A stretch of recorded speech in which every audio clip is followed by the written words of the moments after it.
All right, so welcome everyone to Instagram, the Inner Glow Up's first chat and chill.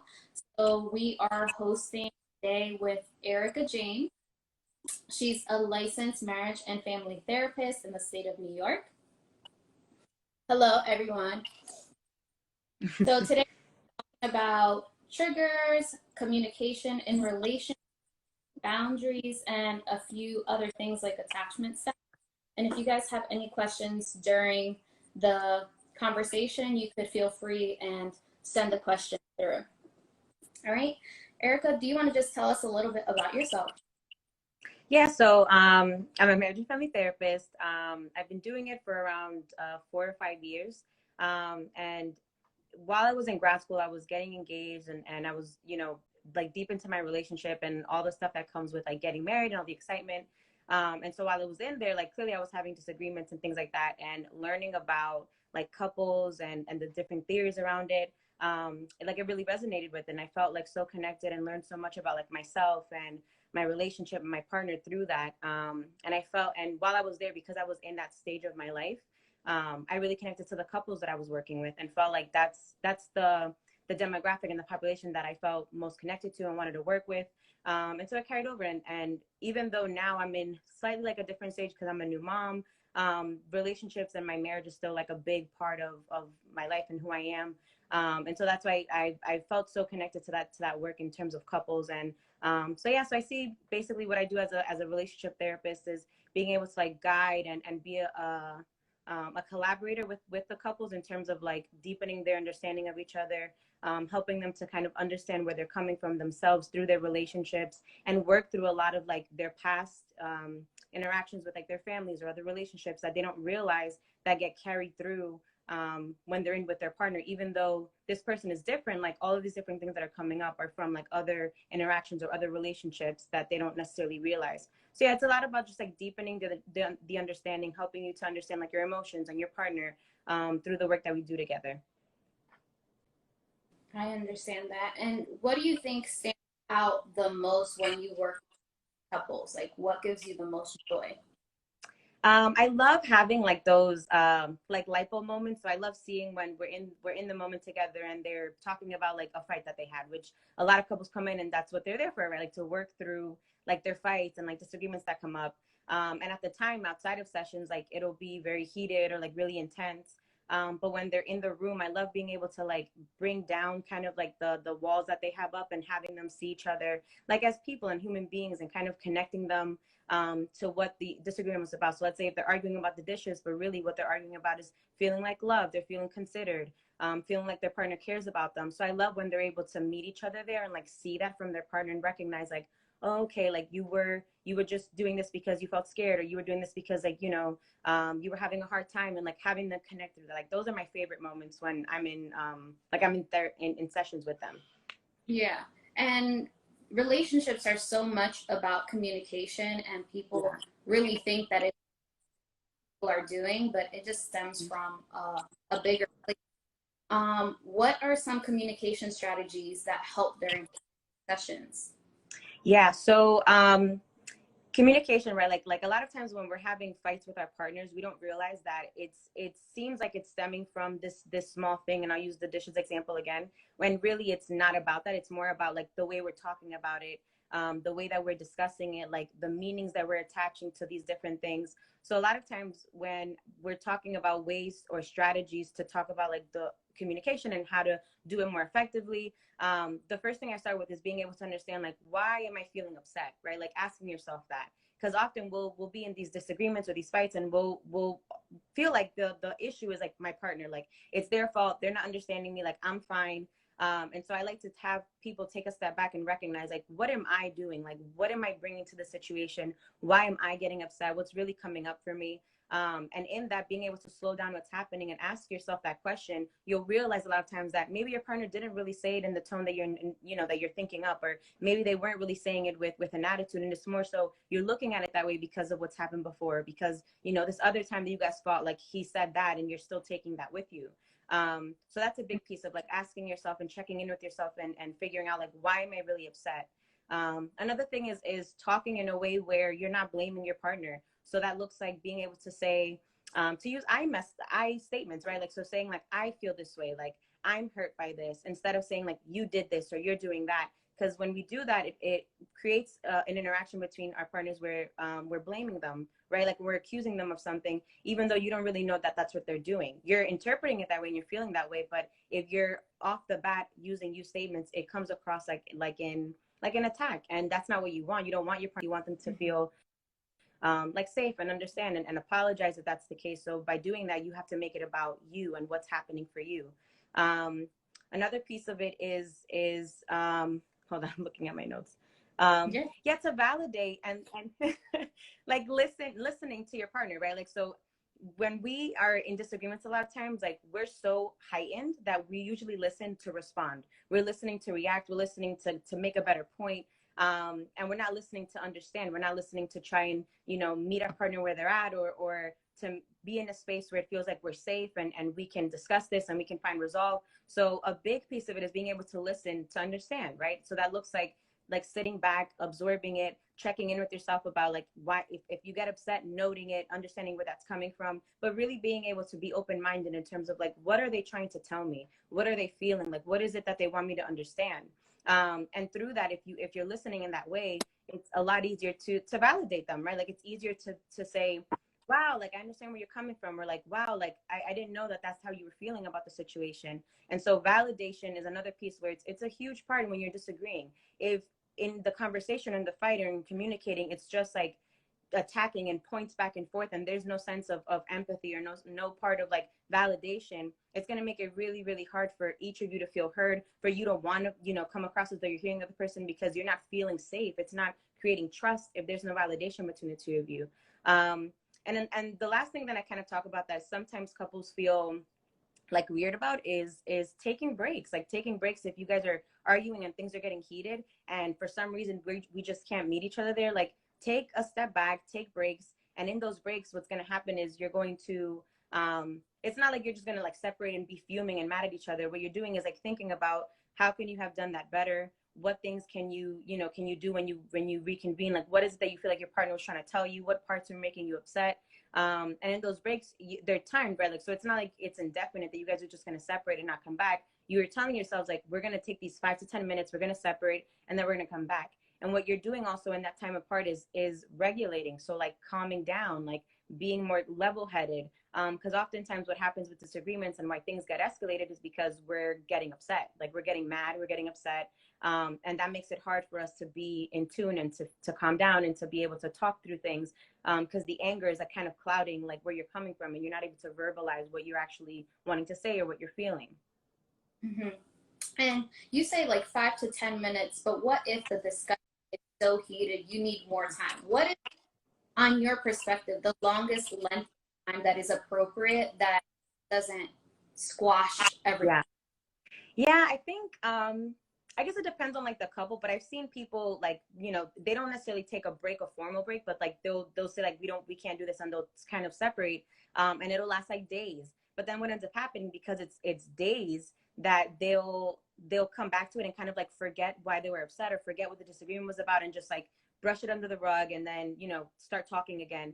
And so I feel like when it's too long of a time, what ends up happening is you guys don't really talk through it, or you guys don't really address it, because it's like we feel like we're cool again and like we forgot why we were upset. So yeah, like the time frame, I'm trying to think of a time frame that feels like I guess like an hour might be good if you really do need that time. Some people need to go on a walk or like go for a drive, and that kind of clears their head. And if that's the case, just being able to say like, hey, I took the 10 minutes, like I'm still feeling kind of upset, like I'm gonna go for a walk, but I'm gonna come back. And for your partner to understand like you are going to come back, and you say, and you're gonna come back when you say you are.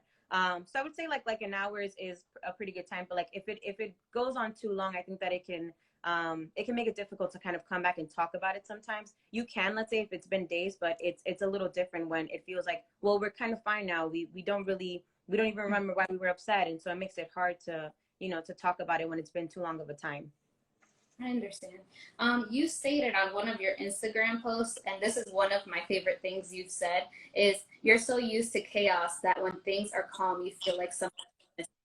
That is amazing, because some people are so used to toxic environments, whether they grew up with it or friendships they have.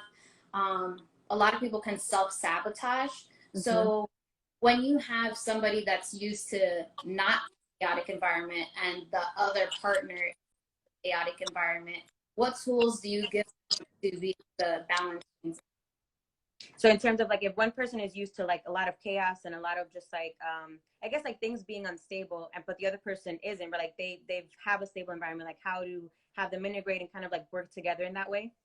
Mm-hmm. Yeah, so I think it's hard, let's say for when that's the case, like so if the person who's used to kind of like instability and fights, like sometimes without intentionally doing it, like they'll pick fights or they'll feel like they're okay with kind of like fighting often or fighting multiple times, you know, like in a time period where the person who's not used to that, they'll feel like something's really wrong, like this is a sign that, you know, like we're in trouble or we need to really work through this. And the person who's used to it will feel like, yeah, it's not that big of a deal, like we don't like this is normal, like we can work through it, or it's not, you know, like they'll sort of brush it under the rug. And so I think a piece of that is being able to identify, like if that's the case, right, like I think people might not recognize that that let's say if they're used to a chaotic environment, that that's the case. And so being able to slow down and recognize, like, is that you, like are you someone who is used to that and feels comfortable in that? And if that's the case, like how are you showing up in your relationship where you're sort of recreating that pattern? Because a lot of people don't, if they didn't like something growing up, they try not to do that, or they tell themselves like, I won't do that, but then don't really know how to not have that happen, right? Like they'll still be in the relationship and it'll be happening because they haven't recognized, like, I don't want that, but if that's what I'm used to and that's what I've known my whole life and I haven't done any work to stop those cycles, like how can you if you haven't recognized it? So I think a big piece of it is understanding, like, how am I recreating this pattern in my life that I'm so used to, and what are ways that when my partner's sort of like highlighting that to me, that I can sort of just like kind of retain it, take it in, and you know, like sit with it and being able to just like change or like work on that or like talk about it. So I think with a lot of things, a big piece of it is just being able to recognize that that's something that you are used to, and that's something that's a part of your story. And it's not something to feel like ashamed about, but more so just like learning from it and growing from it and understanding ways to be better, right? Because your parents, if they or whoever raised you, what showed up in that way for you, or that's the environment that you grew up in, although it was unfortunate, they might have also kind of had a similar experience and they didn't know how to break that or how to change that. And so it's up to us, right, like in our life as adults, and recognizing that, to be able to shift that and to break some of those cycles and to show up in a different way. Yeah, and for some people, that can show up as love, and it can show up as triggers. So feeling excluded, disrespected, lonely, different things like that. You, in one of your newsletters, said that um, being triggered can be a good thing. Many people look at it as a negative connotation, but you look tell us what the silver line triggered means. Yeah, so triggers a lot of times are kind of showing us like where we still have areas to work on, right? Because a lot of us, if we're doing the work, if we feel like we're healing, we're journaling, we're going to therapy, all these different things, like we feel like, okay, like we're addressing a lot of these things, like we're working through a lot of our wounds that kind of show up. And then you'll be in a relationship or you be in a friendship, like whatever, and you'll feel bothered by something, or you notice yourself getting upset and feeling triggered, and that's showing you like this is an area that I still need to work on. Like this is a place that, although I'm doing a lot of work, like that still needs some tending to. I kind of like equate it to if you have a cut, right? Like, and it's healing and you're working on it, but like it's still not fully healed and you tap it, like it's gonna hurt and it's gonna feel like you're gonna bruise it, it's gonna hurt. And what that's telling you is like you need to be more careful around that space, right? Like you need to tend to it a little bit more, like let it heal. And so it's the same thing with triggers. Like it's just showing us what we still need to work on and what areas we still maybe are still a little sensitive about, which is okay. And I think just taking it as a learning experience. Yeah. So do triggers only come from I wouldn't necessarily say like just trauma, but I do think they come from like experiences that we've grown up with or that we've had that maybe aren't the most pleasant, right? Like or maybe, yeah, that aren't the most pleasant, that we didn't really like enjoy, It doesn't have to necessarily be like a hardcore trauma, but it is something that we didn't necessarily like or felt like it was something that wasn't enjoyable. So let's say like one of my clients has this wound around, or this trigger around like conflict. So she's very avoidant towards it, because when she was in middle school, she had this friend, I think it was middle school and elementary school. She had this friend who she was, talking to, and they had like a rift. And because of that, the friend just like stopped being her friend. And although that seems like simple, right? Like it's like, okay, well, like it's a middle school friend or an elementary school friend, like not a big deal. She's an adult now. She's in her 30s, and that still sort of impacts the way that she shows up with other people. So she's avoiding of conflict, avoiding of having like disagreements with people, because she's afraid that if I speak up or if I say something that they don't like, or we get into a fight, they're gonna leave. And so although that's not like a huge trauma or something that's like that's gonna impact them in a negative way, in terms of being something like that where other people would find them to be more intense traumas, it's still something that was negative, and because of that, it's been carried with her. So I would say like a trigger is more so something, can come from something that kind of stays with you and like impacts the way that you show up in life, or the way that you view the world now because of that experience. Yeah. So do you think that partners can help one another with with each other's triggers, or do you feel like that's something that everyone can do on their own with a therapist, or journaling, or with their faith, whatever path they choose to use? So I think both can happen, right? Like I think that you can definitely work on your triggers on your own, because these things are going to pop up in friendships, or like in different settings. But I do think that within our romantic relationships, a lot of things pop up more frequently, I guess, or more intensely than they would in other relationships, because we're showing up in a more vulnerable way. They're kind of emulating a lot of times like things that we grew up with our primary caregivers, and that's like when attachment style kind of comes in.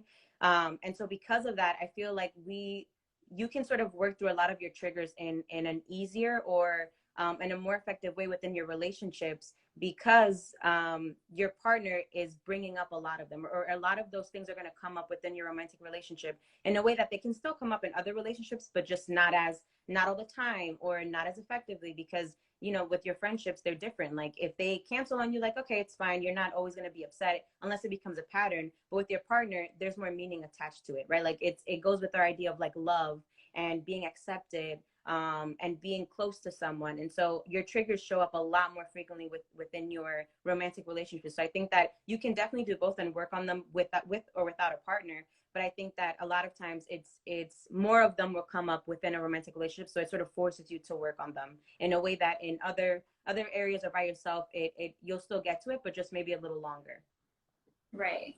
I totally understand that. I feel like we think that certain things only happen in relationships, and we have to realize that there's a relationship with ourselves, Yeah. everyone, and it's all a base to what we're going to relationship. And um,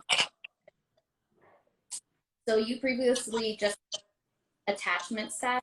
So I saw that Mary Worth conducted a study in the 70s about um, attachment security in children in context with their caregivers, their relationships.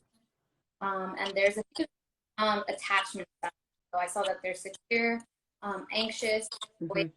There's this one that's floating. They say anxious avoidant, and the other one or avoidant dismissive. I'm sorry. Can you tell us a little about the different attachment styles and how they look in a relationship? Yeah. So a lot of times, and so okay, so the four of them, like you said, are secure, avoidant dismissive, avoidant fearful, and anxious, like preoccupied. So anxious preoccupied shows up with, sometimes it can look like kind of codependency, where you are very dependent on the other person for like your idea of self-worth or how you view yourself. You're very preoccupied with the relationship. It kind of becomes like the center, and you need to be sort of like with the person to feel full, to feel whole. And so it becomes kind of like your focus, and a lot of times it kind of becomes the way that it mixes with the way that you view yourself, or view yourself in general and within the relationship, and kind of like your image of yourself. So let's say if your partner's upset with something and kind of will say or call you a name or something like that, you take it a lot more personally, or you take it a lot harder than you would, let's say, if you were secure, where you can sort of separate that the relationship is something that adds to my life, but it's not I'm not one with it, right? Like it's not me. Like we're two different people coming together. It's not like it's one thing, joined in that way. With avoidant dismissive, that one is kind of someone who like downplays relationships or is very independent. Um, they sort of live life in a sense where they want to be in a relationship, but kind of they put up a wall in a sense because there's a fear associated with it, or they have like a fear in terms of being vulnerable or being open and what that looks like. So they sort of have this wall up and like want you to come in, but not really know or not feel safe in terms of letting you in that way. So they come across like dismissive, or they come across as though like they don't care, when in actuality it's just like they're being protective of themselves. um the avoidant fearful is they're fearful of intimacy, right? So they're scared, similar to the dismissive one, but in a sense like they're scared of like interaction, or scared of being close and what that means. And again, they want to be close, but in doing that they feel like, well, what if this person leaves, what if I feel abandoned? So they're living the relationship and kind of showing up in this, from this place of fear, from this place of I don't know if you're going to be here. I don't know if you're going to abandon me. And so that shows up in all of their interactions with their partner. Whenever they're upset with something, right? Like it's going to come from that place of like, I don't know if I can actually depend on you. And then the last one is secure. And that one is what it sounds like, right? Like where you feel like it's easy to trust this person. You feel like you guys can have separate lives, but still, come together when you need to. It's you have a closeness to each other. So that one, yeah. So those are the four. Okay. Do you think that two opposite attachment styles can have a successful relationship? And what practices do you suggest on helping them work through that? Yeah. So I think a lot of times we actually do mix with people who are different attachment styles. Like it's not rare, but like oftentimes like we are meeting people who are very different from us, which is why it takes like it's a learning curve, I guess, to be in a relationship where things feel good and like you guys are working together because you're matching with someone who's different from you. And that could look like with the attachment style. And that's kind of in the similar sense with the triggers, when it feels like, okay, we have these wounds that kind of come up. It's the same thing with the attachment styles, where if you're with someone, let's say who's a secure attachment, and I'm avoidant or I'm anxious, I can learn through them, or they can sort of teach me by the way that we're interacting, and them being consistent, or them showing trust easily. I can learn how to show up in that way. I can learn how to be like that, and kind of learn that I can rely on people, or I don't need to be put this wall up and feel like I can't trust this person because they're showing me that it's okay to do so. And I guess it becomes tricky when you're with two people who are, let's say, one of the ones that are like negative in a sense. And I don't like to use the term, but like they're harder to sort of come together in that way. And so when that's the case, when it's one like they're both avoidant, right? Like it's harder.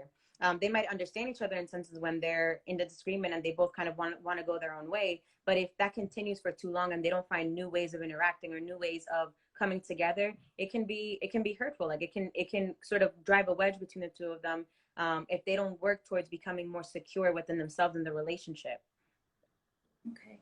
I totally understand that. And I've been in situations like that, that it's total opposite.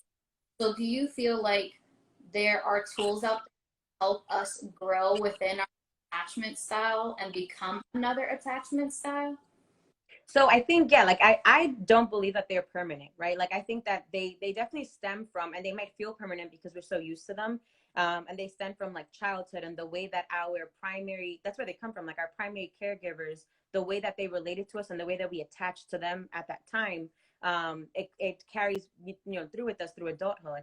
And I think that they're not permanent. Like you can definitely change and become, let's say, like secure, which is what everyone wants to be, through like we were talking about, the same thing with triggers, right? Like with journaling or going to therapy and like doing the self work of what that looks like. So oftentimes it means like understanding which attachment style you are, right? Like which one am I? And why, right? Like why am I avoidant? Like where's that coming from? Because sometimes it might not even come from, let's say, your childhood or your parents. It might come from another relationship that you were secure at the time, but because of the way that relationship played out, now I feel avoidant, or now I feel like I can't trust my partner. And so that looks like understanding why am I this attachment style? Like what about my relationships with the people that were important to me played out in this way that now I show up like this in my romantic relationship. And through the why, you can understand like, okay, if this is my attachment style and this is why it is, you can sort of work through ways of dismantling some of that and unlearning some of those things, and working towards what it looks like to be secure, right? So that means like learning how to trust someone, working through those risks in relationships, and working through that fear, that shows up, and learning that, okay, I'm scared, like I'm scared to trust and put my trust in this person, but I'm going to try, because all of the signs are showing me that they're trustworthy, right? Like they show up for me, like they care about me. And my fear is really based in my experiences in my past. It's not about what's happening in front of me. So yeah, so understanding the why, understanding where it's stemming from, and being able to understand like what's happening right in front of you versus like, is this something that's real and happening, within my relationship, or is it something that has come up from past relationships, and I'm scared to to allow it to, and I'm letting it sort of impact my relationship now. Mhm. And I had one of our followers ask about codependency and how she detaches from being codependent. She's almost in her 30s, Yeah. and she wants to work through it, goes to therapy, but she doesn't know what else she should do. And that can be seen as something very negative, Mm-hmm. but things we learn, as you said, through our childhood, through other relationships. What tips do you give to the people that are more codependent to their partner? Yeah, because codependency is, if you think about it, it's more so like the anxious attachment one, right? So if our partner like leaves, we feel anxious and we feel like, oh my gosh, like, are they going to come back?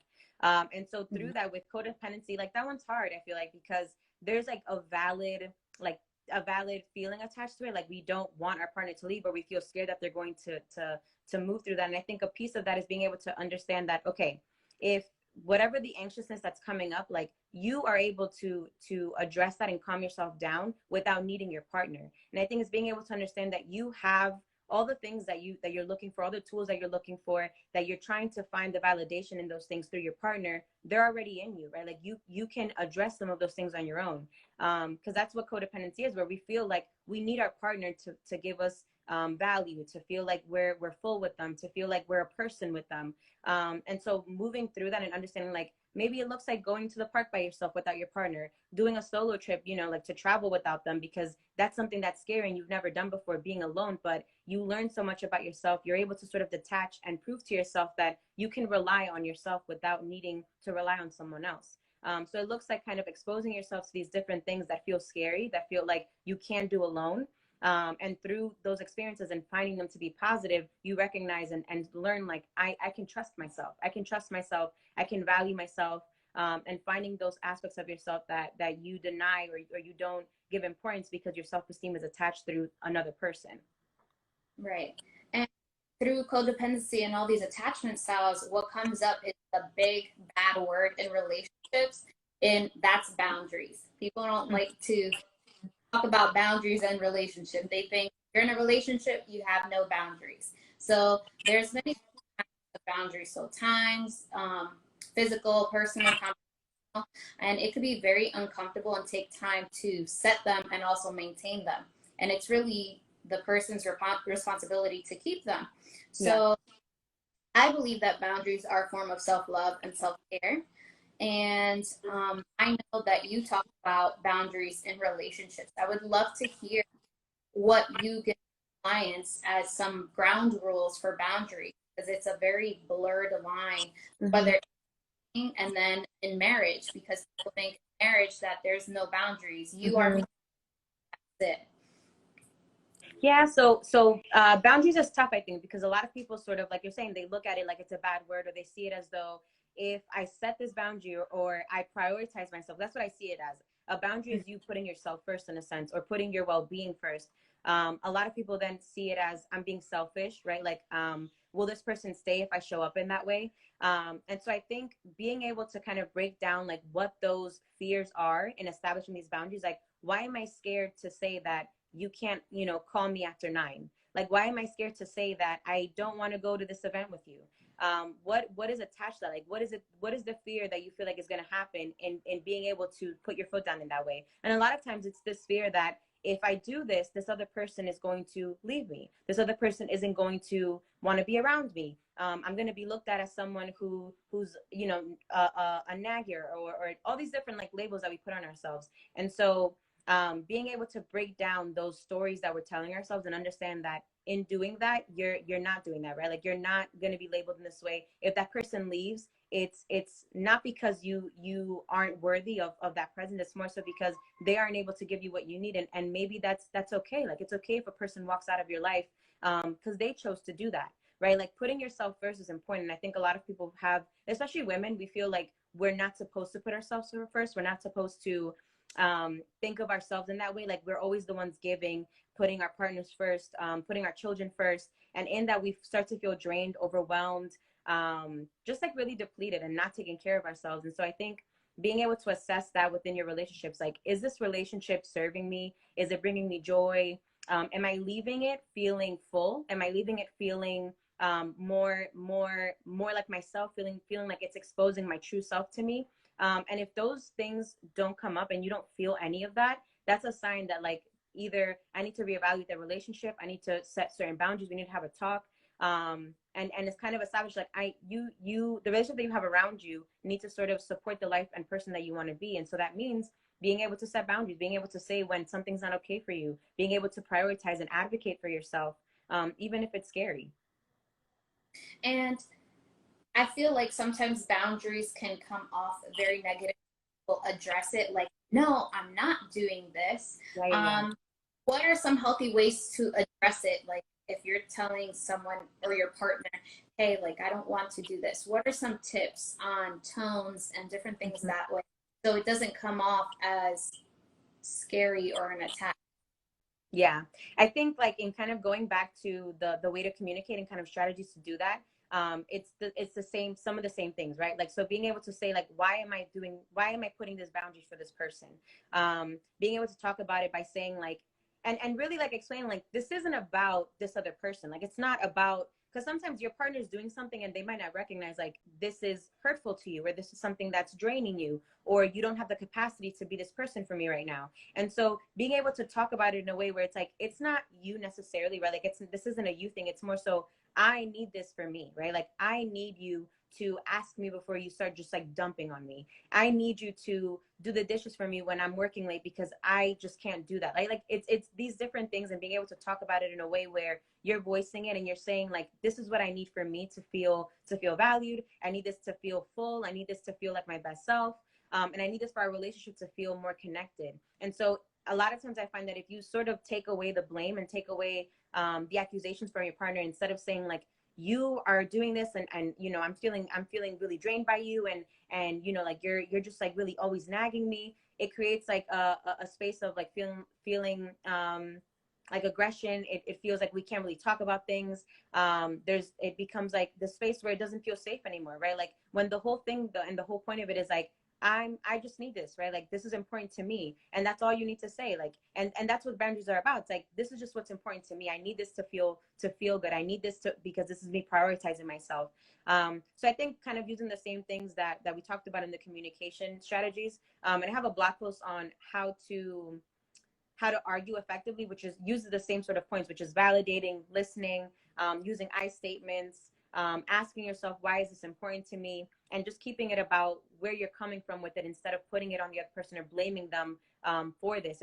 This is something that's about you. Right. And with those boundaries, you had said that you are a new mom and you're a wife and going through all those different roles. How do you set those roles within your on a day to day? Yeah. Yeah, so that looks like it's tough, I guess, like when, especially when you're a new mom, because for me it felt like um I didn't know if there were moments where like I could take time for myself, or if I was able to set certain boundaries, because you know, this other person is really depending on you. They're asking a lot of you. They need you literally to survive. And so at first it's very hard to feel like it's okay to take time for yourself, that it's okay to say, I'm gonna take, you know, the day, I'm gonna take 20 minutes, and I need you to take over now. And it's hard to like voice that, especially when like there's so many things going on, like hormones and you know, like stress and all these different things, to say it in a way that feels like I'm not attacking and I'm just talking through it. So I think it just looks like checking in with yourself and understanding like, if you are starting to feel drained, if you feel really overwhelmed, like what are ways that you can make space and time for yourself? And then through that, being able to say and ask your partner, like, this is what this looks like for me. Like, I'm feeling really drained this week. I'm feeling really overwhelmed. And this is what I need from you in order to feel good, in order to feel like I'm taking care of myself, I'm prioritizing myself.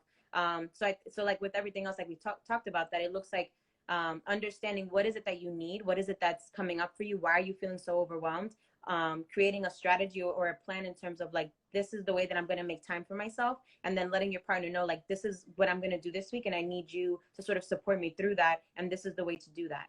And yeah, and not feeling guilty for it, not feeling guilty if you need to take time, not feeling like you're a bad mom or a bad wife or selfish or any of these things, because if you're not functioning and doing well, like the rest of the family can't function and do well neither. Right. That is so vital. I have a lot of friends that are parents, and they're from the few months old to up to 10. And Yeah. that's the biggest thing here is like that guilt, that parent guilt. Mm-hmm.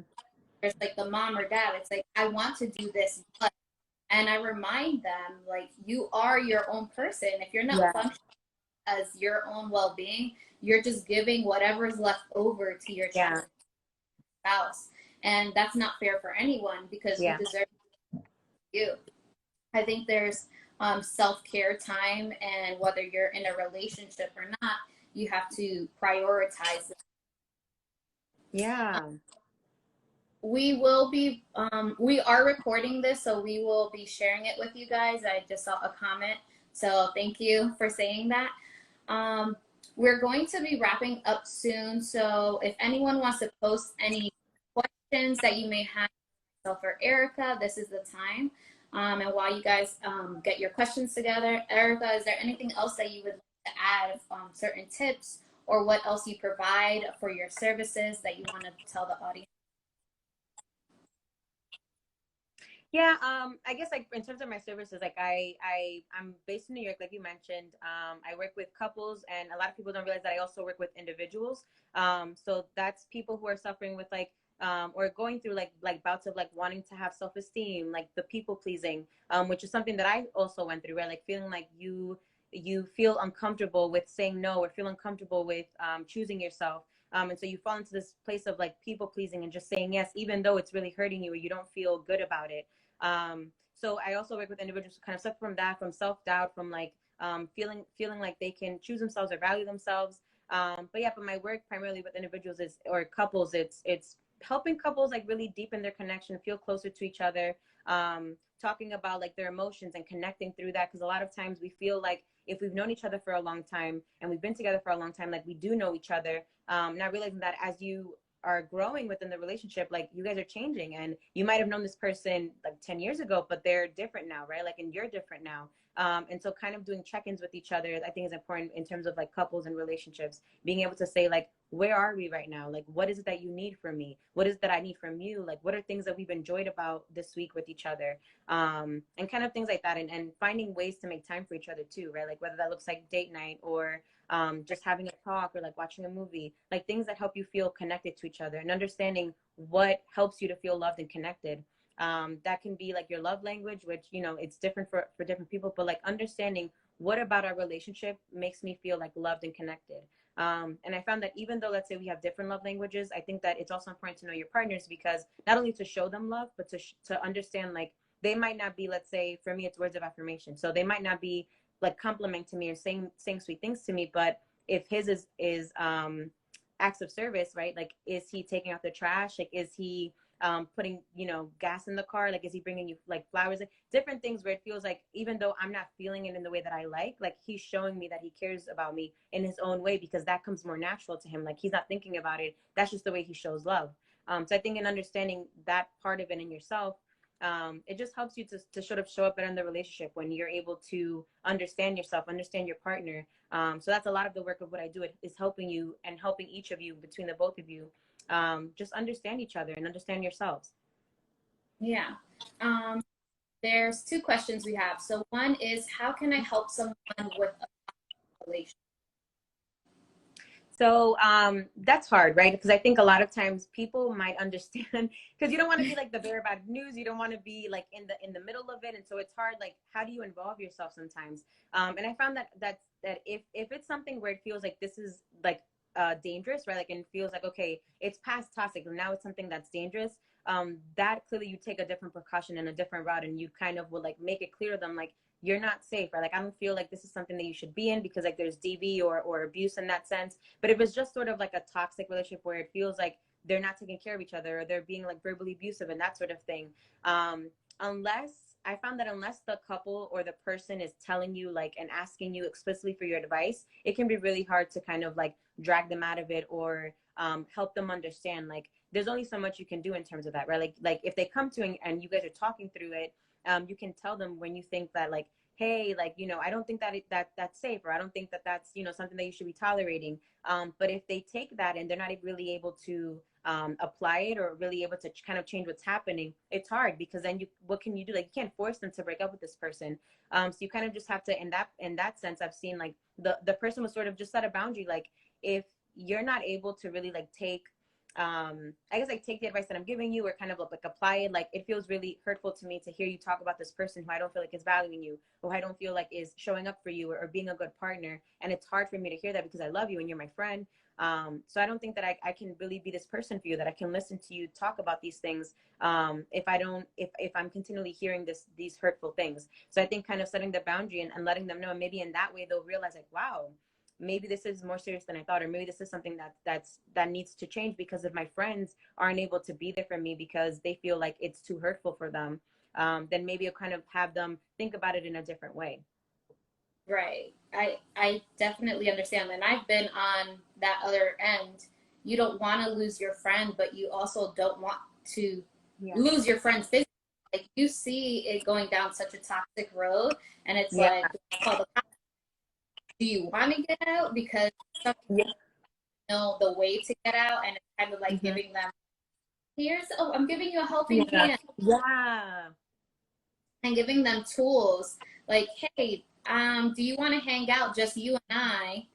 And giving them that safe spot away from their partner and Mm-hmm. really asking them, this is between you and I, but do you want to get out of this? Like, how can we move through this? Yeah. Because people just want to stay in that environment. They love the person so much that Yeah. they the toxic environment then. Mm-hmm. And the other last question we have is, what's a good way to let others know you're not the same you were years ago? So that could be family or partners, friends, them expecting to be the old you. How do you communicate that?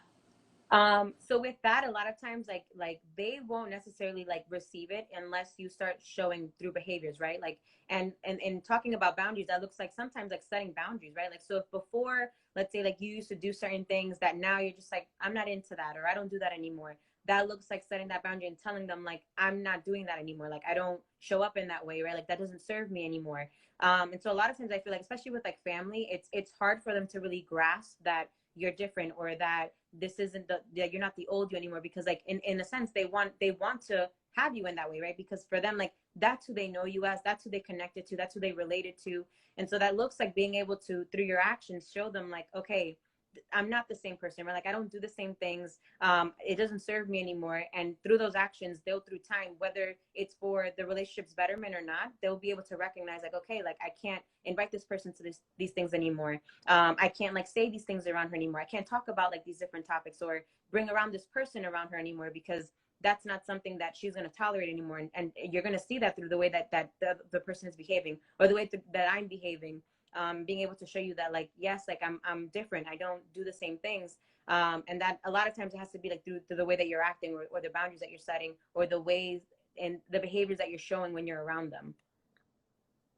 I totally understand. And it's with those things, not only for you, but for the people around you, that you are not that. That's important. Because those little ripple effects of you, they're not that you're saying, this is not me anymore. So putting your foot down, Yeah. you're going to go back into the old you and respond into the old you. I have to sometimes take a step away and walk Mm-hmm. because I don't want to lash out like how I Yeah. used to. You want to be the healthier version of Yeah. Is it healthy relationship amicably? Staying friends with an ex, or should it always be?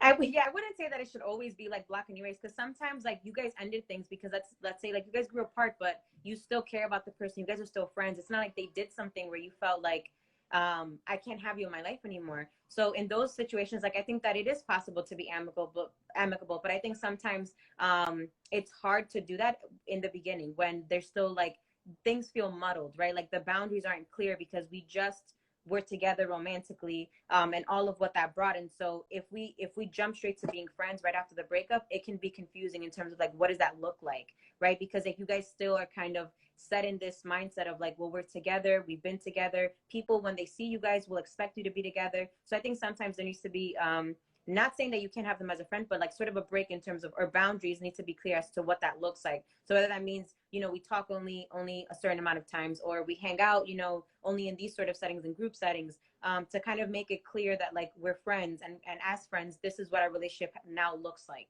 Right. And then it also depends on what that relationship looked like when you guys, Yeah. because if it was toxic and then you want to continue a friendship, either way after that, that's still putting you in a toxic setting. Yeah. Just title, that doesn't mean everything changes. It Right. change the title. You have to be Yeah. and reevaluate, is this serving? Did this person bring me stress as a whole? Because Mm-hmm. if it's bringing you stress, crossing boundaries, Mm-hmm. that your friend, they could still do the same thing. We all have Yeah. just like, oh my goodness, I don't want to answer this phone call, or Yeah. want to hang out with them. So really looking at that, it's okay to end friendships or relationships, whatever it may be. It doesn't have to be always a screaming match. Just saying like, hey, this isn't really working out for me. Maybe in the future we can be friends again.